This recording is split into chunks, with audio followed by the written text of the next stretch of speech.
विदिताखिलशास्त्रसुधा जलधे महितोपनिषत् कथितार्थनिधे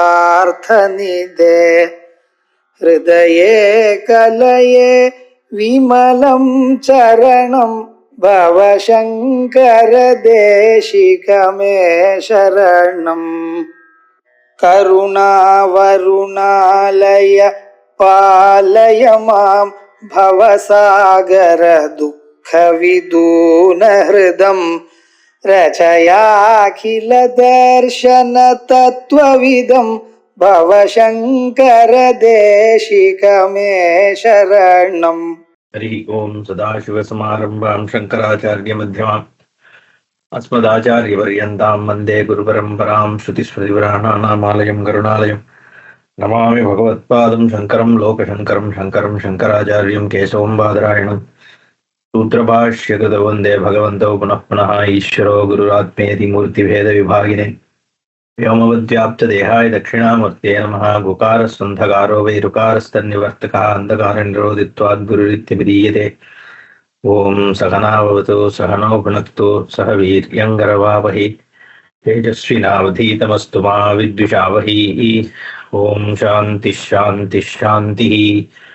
ओम सर्ववेदान्तसिद्धान्तगोचरं तमगोचरं गोविन्दं परमानन्दं सद्गुरुं प्रणतोऽस्म्यहम्। 182 मोक्षैकशक्त्या विषयेषु रागं निर्मूल्य सन्न्यस्य च सर्वकर्म सश्रद्धया यः श्रवणादिनिष्ठः रजस्वभावं सधुनोति बुद्धेः।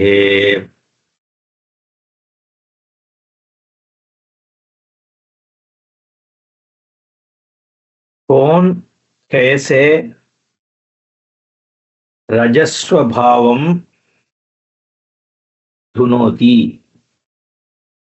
रजस सत्व रजस तम इति तीन जो गुण है, इन तीनों गुणों का एक संगम ही प्रकृति होती है। इनमें से तमस जो है वो मंदता का उत्पादन करती है। जो आदमी मंद बुद्धि या बहुत नींद ये सब में जो लगा रहता है उसको बोलते हैं तमस उनका उत्कृष्ट है, ज्यादा है। फिर ये है रजस स्वभाव।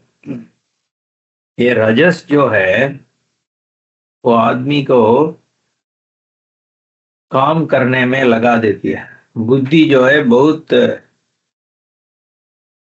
क्या बोलते हैं अशांतिपूर्ण रहता है, तो इसको रजस स्वभाव रज स्वभाव। फिर तीसरा होता है सत्व। ये जो सात्विक भाव है वो हमें एक बुद्धि पूर्व काम में लगाती है। द्योतनात्मक जो पढ़ाई में लगा रखता है या कुछ संगीत में, ऐसे जो भाव होता है ना आदमी को, उससे पता चलता है कि उसका सात्विक स्वरूप ज्यादा है। तो इधर विवेक चूड़ामणि में ये बोलने के लिए उत्सुक है भगवत्पाद कि सभी लोग सत्व प्रदान की ओर जाएं, उसके बाद त्रिगुणातीत होना है। तो इसलिए पहले ये जो रजस स्वभाव है ना उसको प्रशमन करके उसको सात्विक स्वभाव के ओर ले जाना है। तो ये रजस स्वभाव को कैसे कम करें बुद्धि से? इसका एक उपाय है मोक्ष एक शक्त्या। ये मोक्ष एकमात्र लक्ष्य बनना चाहिए आदमी को, तभी ये बुद्धि में भी एक परिणाम आती है। मोक्ष एक शक्त्या विषयेषु रागम निर्मूल्य। ये जो आसक्ति होती है लौकिक विषयों में, जगत की बहुत सारी है ना, हमारा बंधु जन है, बांधव्य है, काम है, संपत्ति है, इन सब में हमारा एक राग होती है। राग का मतलब है कि एक अटैचमेंट, आसक्ति। उसको निर्मूल्य, वो मोक्ष का आसक्ति जो है, वो विषय में जो आसक्ति होता है उसको समूल उखाड़ देती है। उखाड़ के सर्व कर्म संन्यस्य,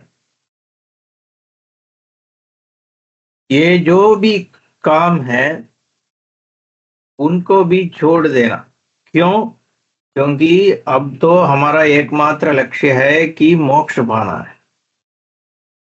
थोड़ा बहुत जो वैराग्य आ गया और विवेक बुद्धि भी बन गई तो सब काम छोड़ के सिर्फ वो ब्रह्म का श्रवण में लगे रहना चाहिए। सच श्रद्धया यह श्रवणादि निष्ठा।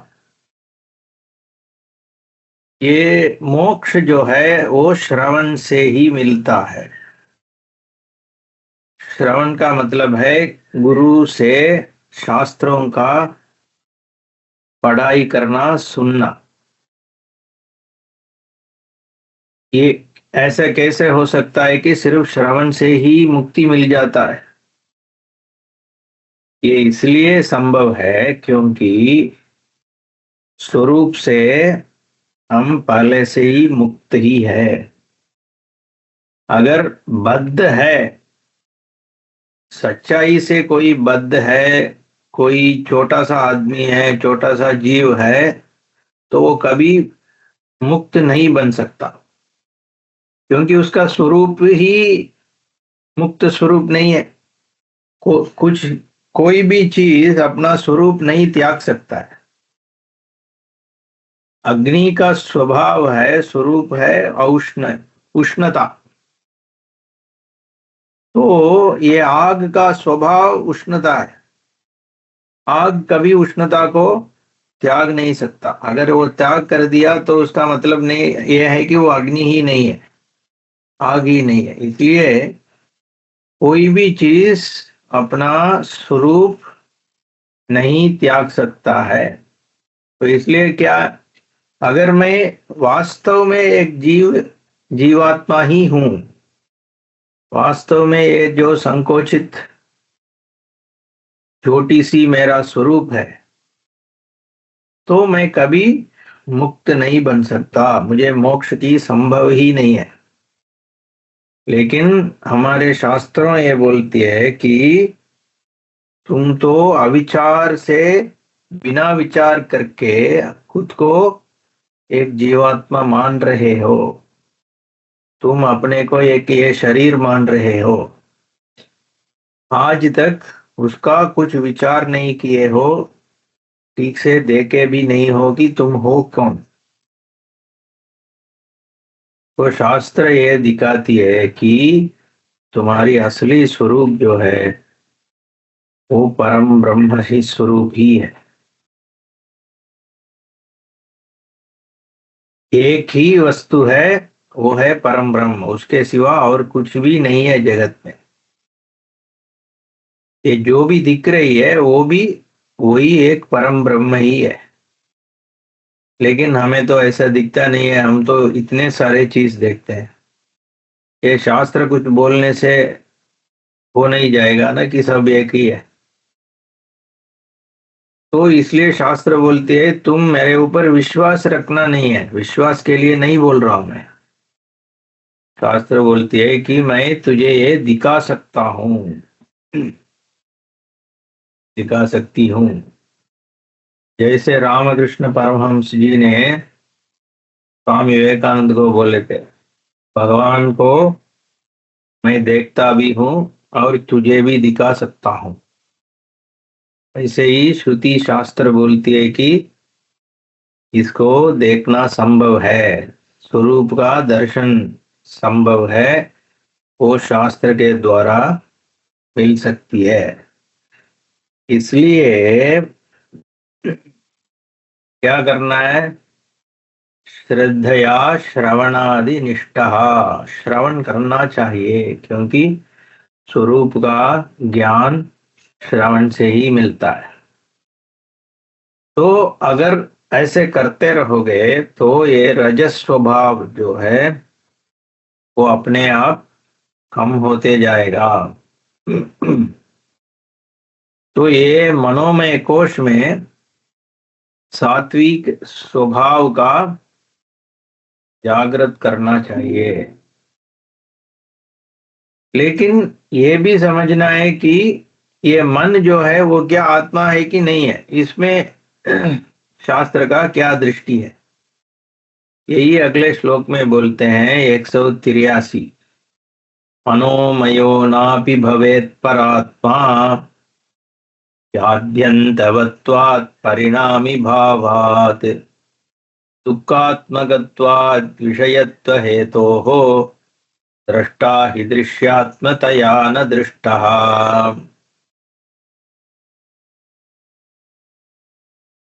ये विज्ञानवादी का सिद्धांत है कि मन ही सर्व है, मन के सिवा और कुछ नहीं है। क्या यही शास्त्र भी बोलती है? इसका जवाब के रूप में इस श्लोक है, मनोमयः परा आत्मा न भवेत्। मनोमय जो शरीर है ये परा आत्मा नहीं है। आद्यंतवत्वात्, मन का भी एक आदि होती है और अंत भी होती है। और परिणामी भावात, मन हर समय बदलता रहता है, जो बदलता है उसी का नाम है मन।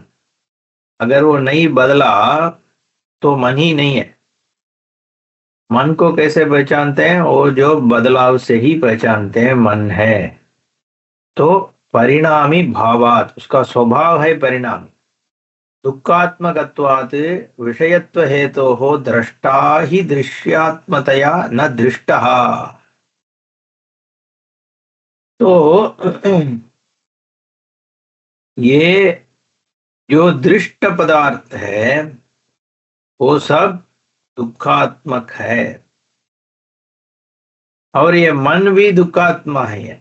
मन में दुख है, सुख भी है, सुख का तारतम्य है, ऊपर नीचे जाता है, और दुख भी है।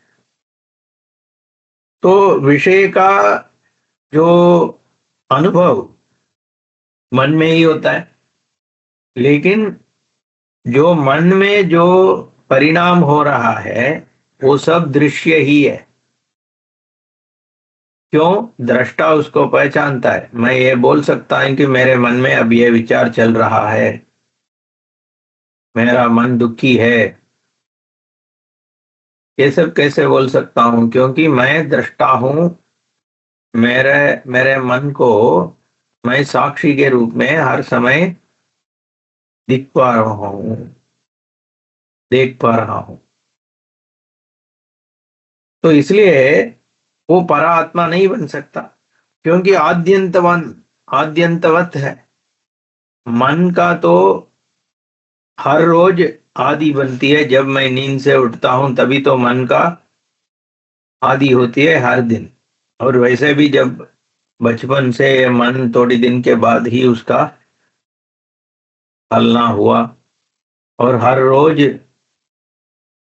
उसका अंत होता है और फिर उसका आदि भी होती है। जब नींद में सुषुप्ति में चले जाता हूं तो मन नहीं होता, तो इसलिए उसका भी काल के अतीत है वो मन, लेकिन काल का अनुभव भी मन में ही होता है। तो एक दूसरे के ऊपर जब चढ़ जाता है तो उसका मतलब है दोनों ही सच्चाई नहीं है। अन्योन्य आश्रयत्व जब बनता है ना, तब इसका मतलब है कि वो दोनों सच नहीं है, कुछ और ही सच है।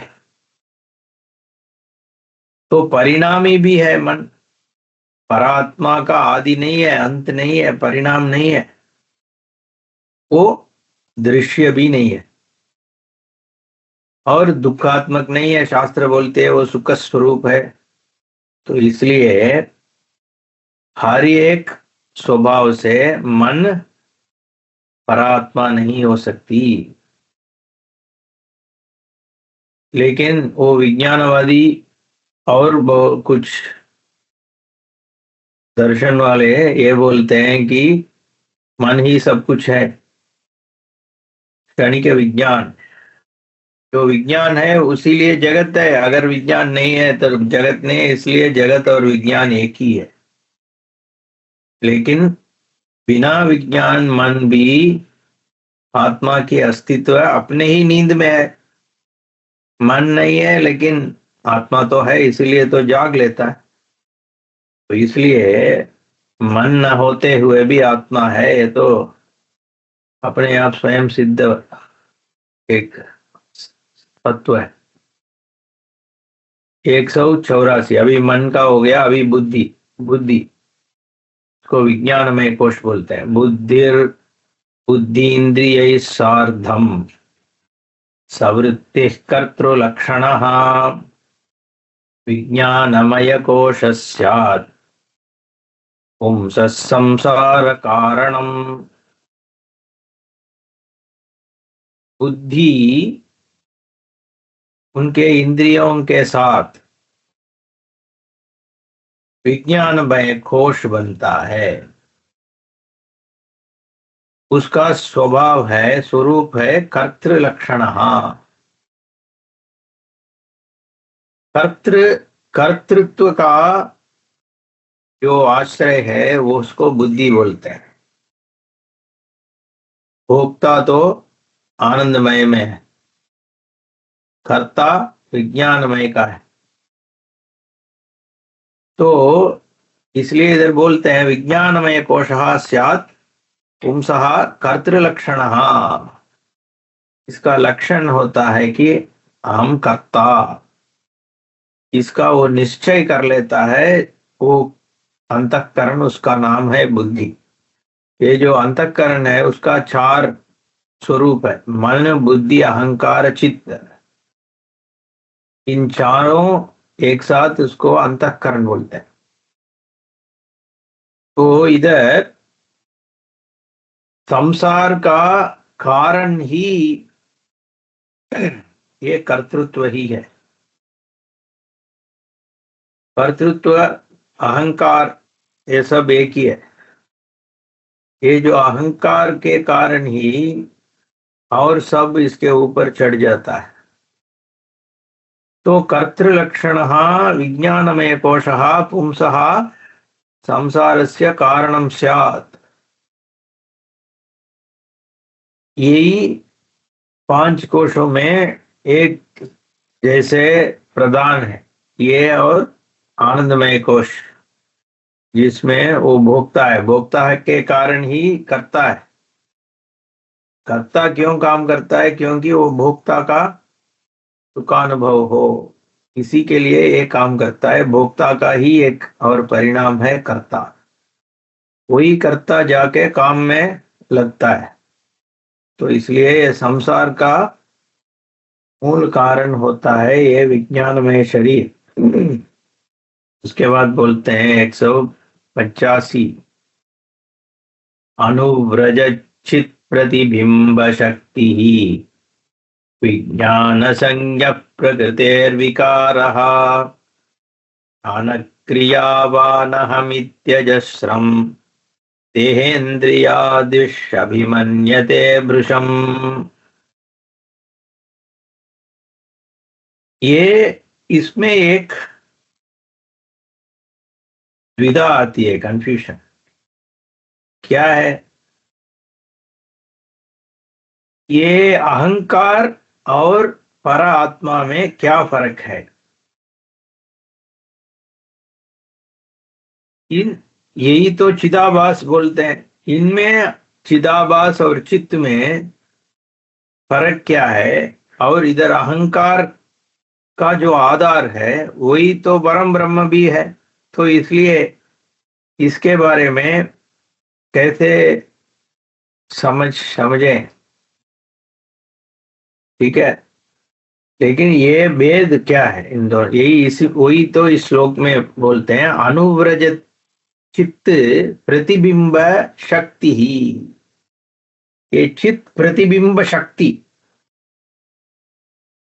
चित्त का जो चित्त है परम ब्रह्म, वो निर्गुण है, निराकार है, उसका कोई परिणाम नहीं है, वो सर्वव्यापी है।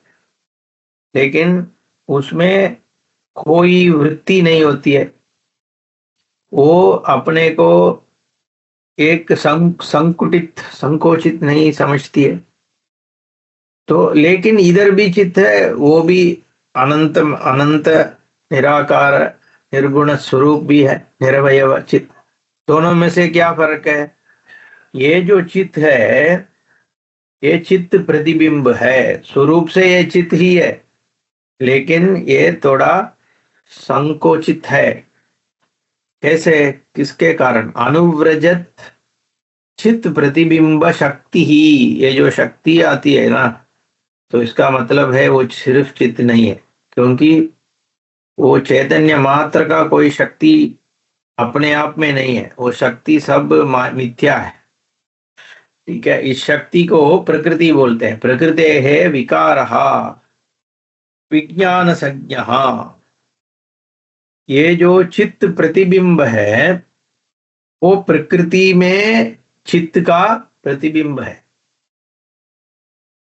प्रकृति क्या होती है? जो त्रिगुण, तीन गुण है वही प्रकृति है, त्रिगुणात्मिका प्रकृति। इन तीन गुण का एक समाहार को प्रकृति बोलते हैं। जब जो चैतन्य जो है वो प्रकृति में दिखती है, उसको चित्त प्रतिबिंब बोलते हैं। ये चित्त प्रतिबिंब जब प्रकृति में दिखता है उसको विज्ञानमय बोलते हैं। विज्ञान संज्ञ प्रकृतेर विकारः अनुव्रजत चित्त प्रतिबिंब शक्ति ज्ञान क्रियावान अहमिति अजस्रम देहेन्द्रियादिषु अभिमन्यते वृषम्। ज्ञान क्रियावान, ये दो, इसका ये स्वरूप ज्ञान नहीं है, ये ज्ञान क्रिया में लगती है। जो प्रकृति के साथ चिन्मात्र का एक प्रतिबिंब जो सब कुछ को समझती है, अपने को एक अकेला वाला मानता, इसका अहंकार बोलते हैं। अहंता, मैं हूं और मेरे सिवा और कुछ भी है, ऐसा जो भाव होता है वो भी चित्त का ही एक प्रतिबिंब में हो रहा है ना। उसी वो बुद्धि में जो प्रतिबिंब है, वो प्रतिबिंब क्या करता है? ज्ञान क्रियावान, ज्ञान क्रिया करता है। वो जैसे पानी में तरंग है, वेव, वो ज्ञान ही है, लेकिन उसमें एक क्रिया भी है। पानी ही है, पानी में एक जब क्रिया बनता है तभी वो वेव हो जाती है। वैसे ही एक ज्ञान क्रिया इस चिन्मात्र में, ये अहंकार के रूप में, बुद्धि के रूप में जो परिणामित हुआ है, परिणाम हुआ है, उसको ज्ञान क्रियावान, अहमिति, मैं हूं, ऐसा इसका भाव है। तो अहम जब जो ये जो वृत्ति जो है, जिसको जो खुद को अहम समझता है ना, वही वही वो बुद्धि में ही अहंकारी है। उसके बाद देहेंद्रियादिषु अभिमन्यते वृषम। फिर क्या हो जाता है, जब वो खुद को पहचानता है तो खुद को देह के साथ, इंद्रिय के साथ और देह के जो संबंधित चीज है उनके साथ भी अपने को जोड़ लेता है। उसको तादात्म्य अध्यास बोलते हैं। तो ये बुद्धि जो है वो देह शरीर के साथ उसका तादात्म्य बनती है, तभी ये लो संसार में व्यवहार शुरू हो जाती है। यही आधार है, सब सांसारिक व्यवहार का आधार बनता है ये जो अहंकार, जीवात्म का एक तादात्म्य भाव। 186 87 एक साथ है। अनादिकालोऽयम् अहम स्वभावः जीवः समस्तव्यवहार। अनादिकालोऽयम् अहम स्वभावो जीवः समस्तव्यवहार व्यवहार ऊढ़ा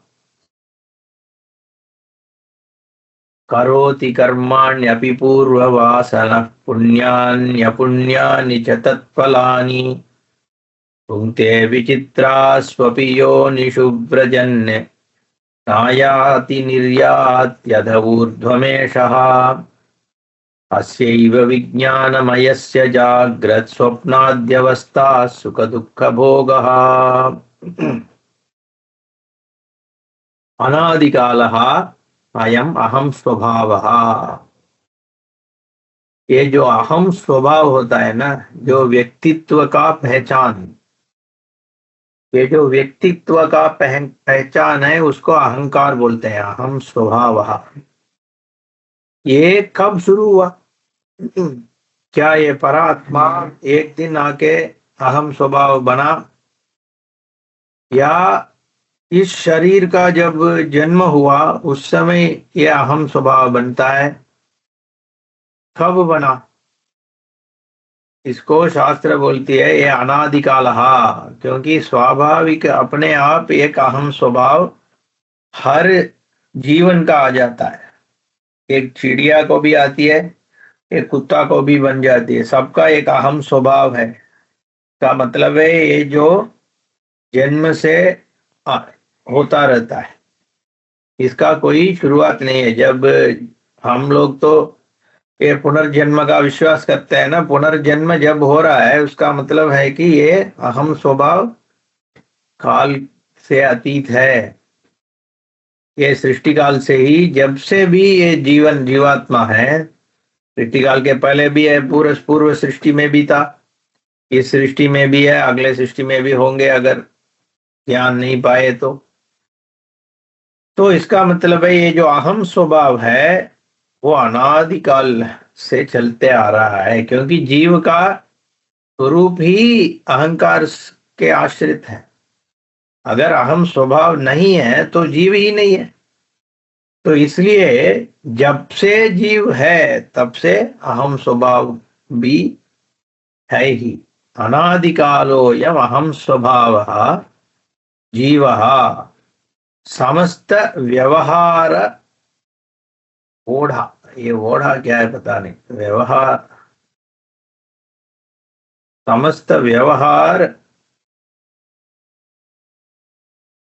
समस्त व्यवहार में ये जीव ही लगा हुआ है। करोति कर्माणि अपि, वो काम करता है। कैसे करता है? पूर्व वासनः पुण्यानि अपुण्यानि च तत्फलानि। ये जो पूर्व वासना है, जो भी इस जन्म में किया, एक बार वड़ा पाव खा लिया तो वड़ा पाव के लिए लगे रहते हैं। इसका मतलब पूर्व वासना है। एक बार खाया, उस समय मुझे सुख आया था, इसलिए दोबारा भी सुख आएगा, ऐसे मान के निकलता है ना वड़ा पाव खाने के लिए। ऐसे ही ये पूर्व वासना बोलते हैं।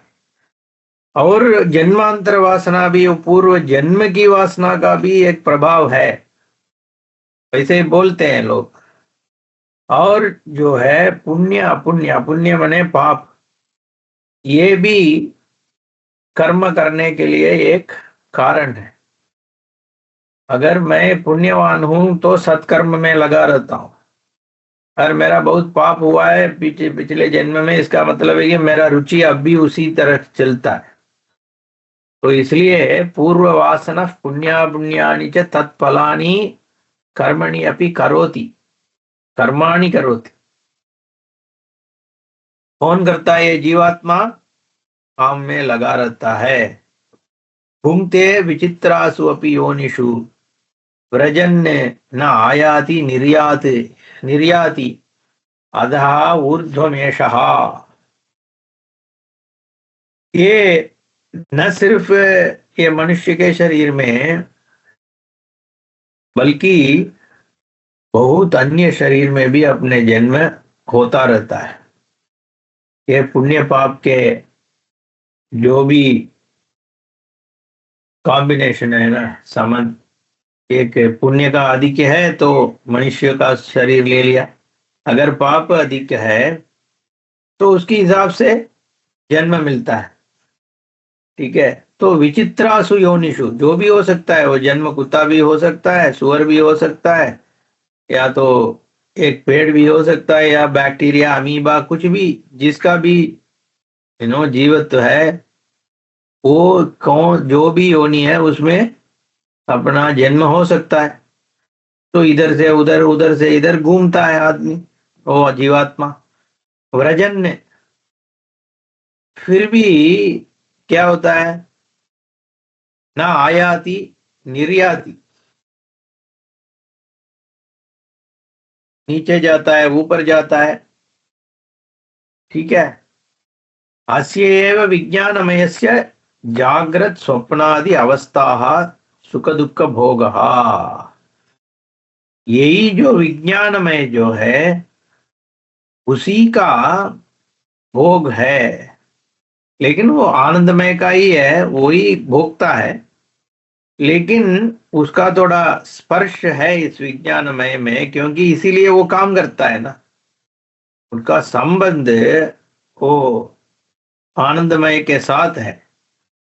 इसीलिए ये कर्तृत्व इधर काम करने के लिए उत्सुक है। ये जो बोलते हैं ना वासना, पूर्व वासना, पूर्व वासना कहाँ है? वासना इसलिए है कि जिसका भी अनुभव हुआ है उसी का ही तो वासना होगा। जो भोगता है वही तो अनुभव किया है। वो भोगता कौन है? वो तो आनंदमय शरीर है। तो इसलिए उसका संबंध विज्ञानमय से है। विज्ञानमय जो है वो करता है, ये कर्ता वो भोग को स्मरण करके कार्य में लगता है। तो इसलिए इसका उसके साथ संबंध है। अस्यैव विज्ञानमयस्य जागृत स्वप्नादि अवस्थाः सुख दुख भोगः। लेकिन इसको जागते रहना चाहिए, दोनों एक साथ ही जागते रहेगा ना। जब विज्ञान में जागा है, इसका मतलब आनंदमय भी जागा है, क्योंकि अनुभव वही हो रहा है। सिर्फ वो सुषुप्ति में ये विज्ञानमय नहीं है, लेकिन आनंदमय, आनंद अनुभव तो है। अनादि कालोयम अहम स्वभावः जीव समस्त व्यवहारोड़ा करोति कर्माण्यपि पूर्ववासनः पुण्यानि अपुण्यानि च तत्फलानि भुङ्क्ते विचित्रासु अपि योनिषु व्रजन् न आयाति निर्याति अध ऊर्ध्वमेषः। अस्यैव विज्ञानमयस्य जाग्रत् स्वप्नादि अवस्थाः सुख दुख भोगः। के बाद 188 देहादिनिष्ठाश्रम धर्म कर्म गुणाभिमानः सततं ममेति विज्ञानकोशोऽयमति प्रकाश प्रकृष्टः सान्निध्य वशात्परात्मनः अतो भवत्येष उपाधिरस्य यदात्मदि संसरति भ्रमेण। इसमें 3 लाइन है। देहादिनिष्ठाश्रम धर्म कर्म गुणाभिमानः सततं मम इति। देहादि निष्ठा, इस शरीर में जो शरीर के ऊपर जो है, शरीर संबंधित जो भी चीज है, कैसा चीज? आश्रम धर्म, आश्रम कर्म और गुण अभिमान। ये अपना आश्रम है, वर्णाश्रम के हिसाब से जो भी धर्म है और जो भी कर्म है और गुणा अभिमान जो भी है, वो उसको वो खुद का मान लेती है। देहादिनिष्ठ, वो देह का ही है, शरीर का ही है ना। मैं ब्राह्मण हूं, ब्राह्मण आत्मा का थोड़ी है, विज्ञानमय का थोड़ी है, वो तो शरीर का है। और मैं एक डॉक्टर हूं, वो भी शरीर का ही है। मैं एक श्वेत रंग वाला हूं, काला रंग वाला हूं, या कुछ भी हो, यही सब कुछ ये शरीर का ही है।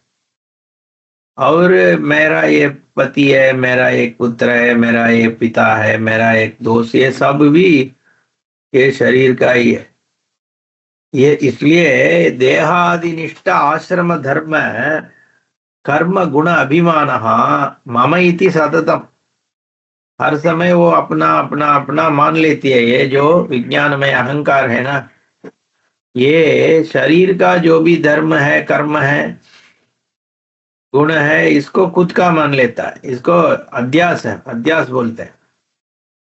तो एक का एक के ऊपर चढ़ जाना, ठीक है। लेकिन विज्ञान कोशः अयम अतिप्रकाशः प्रकृष्ट सान्निध्यवशात परात्मना। लेकिन ये जो विज्ञानमय कोश है और आनंदमय कोश, ये दोनों एकदम नजदीक है। किसके साथ? परम ब्रह्म के साथ। क्यों? इसी में उपलब्धि होती है ब्रह्म की। ये जो उपलब्धि स्थान बोलते हैं, ब्रह्म का उपलब्धि कहाँ है? ब्रह्म अगर खोजे तो इसका उपलब्धि होती है इसी अहंकार में, विज्ञानमय में। इसलिए बोलते हैं शंकराचार्य जी, विज्ञान कोशः अति प्रकाशः, ये एकदम प्रकाशित है। इनके कारण ही अन्य सब कोश की प्रकाशन होती है, रोशन होती है। इसलिए इसको अति प्रकाश बोलते हैं। प्रकृष्ट सान्निध्य वशात परात्मा, परमात्मा के साथ इसका सन्निधि बहुत नजदीक है। अतः भवति एषः उपाधिः अस्य यद आत्मधीः संसरति भ्रमेण। तो इसलिए उपाधि ही अस्य, इसलिए क्या होती है? भवति एषः उपाधि, इसका उपाधि क्या हो जाता है? आत्मधि ही संसरति भ्रमेण। तो इसके ऊपर खुद ये इसका, क्योंकि इसमें प्रकाश बहुत है, तो इसलिए यही माया का आरंभ भी हो जाता है। क्योंकि इधर ही हम खुद का निर्णय बनाते हैं, मैं कौन हूं। ये कहां से इसका आरंभ हो रहा है? विज्ञानमय में ही इसका आरंभ हो रहा है। क्योंकि वहीं पे परात्मा का उपलब्धि है, लेकिन परात्मा को मैं जानता नहीं हूं, लेकिन अहंता तो उधर ही है। मैं हूं का अनुभव कहां हो रहा है? विज्ञानमय में हो रहा है। तो इसलिए अतः भवति एषः उपाधि अस्य यद आत्मधीः संसरति भ्रमेण। जो आत्म बुद्धि है, जो संसार में लगा होता है, वो यही जो बुद्धि में है, बुद्धि विज्ञानमय कोश में ही है। ठीक है। अभी 199 को कल देखेंगे। ओम पूर्णमदः पूर्णमिदं पूर्णात् पूर्णमुदच्यते पूर्णस्य पूर्णमादाय पूर्णमेवावशिष्यते। ओम शांति शांति शांति। हरि ओम। श्री गुरुभ्यो नमः। हरि ओम।